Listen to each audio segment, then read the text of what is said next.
So there's one more concept that I have to talk about before going into the data modeling techniques, and that is relationships. So the relationship between the entities that we create, like customers, orders, items, etc. So the first relationship is one-to-one. Now, when you say relationship, this is not the primary key foreign key relationship. This is the relationship in the data. So how the entities are related vis-a-vis data, or vis-a-vis the business significance. So what it means, for each record in one entity, there would be one corresponding record in the other entity and vice versa. That's what one-to-one relationship means. And if you see, it is talking about record, not an entity. So the entities are related to each other anyway, but in the context of the data. So let's say we have orders table and then we have invoice table. So each order would always have only one invoice, and one invoice would always belong to one order. So these two entities are related to each other, but the relationship as far as data goes is one to one. This is how we draw the relationship. This is one, this is one. So let me go back and read it out, right? So how do you read this? So if you mention one here, it means that for every orders record, there would be only one invoice record. There cannot be more than one invoice record for one order.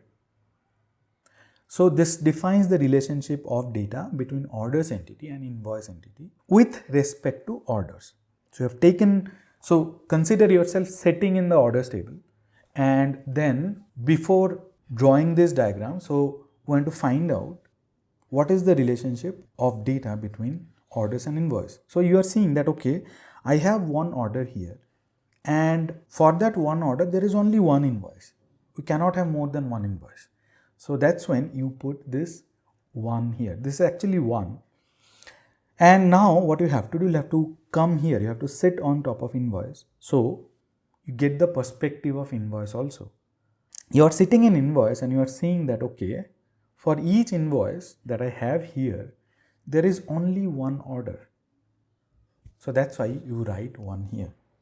You define these relationships in perspective of the entities. So first you go to orders entity and then define the relationship here near the invoice entity. Then you come to invoice entity and then define the relationship here. This is called one-to-one mapping or one-to-one relationship. Then we have one-to-many, which is basically for each record in one entity, there would be many records in the other entity, but not the other way around. There's no vice versa here.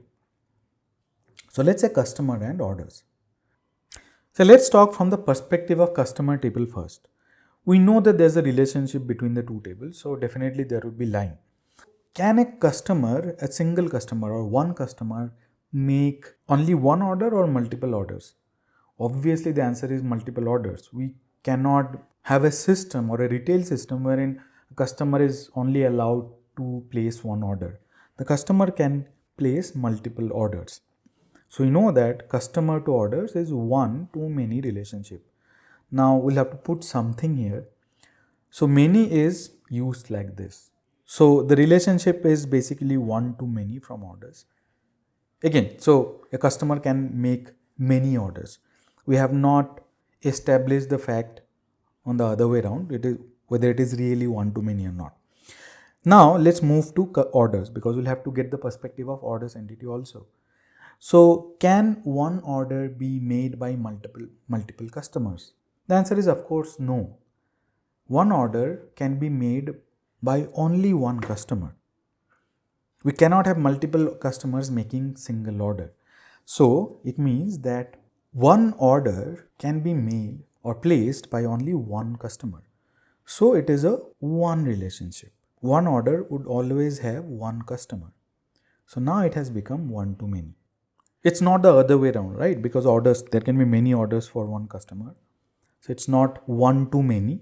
We cannot have one order with many customers. One order will only have one customer. So this is one-to-many relationship between customer and order. So one is on the customer side and many is on the order side. Similarly, we have many to one. So for multiple records in one entity, there would be only one record in the other entity, but not the other way around. Again, customer and order, same.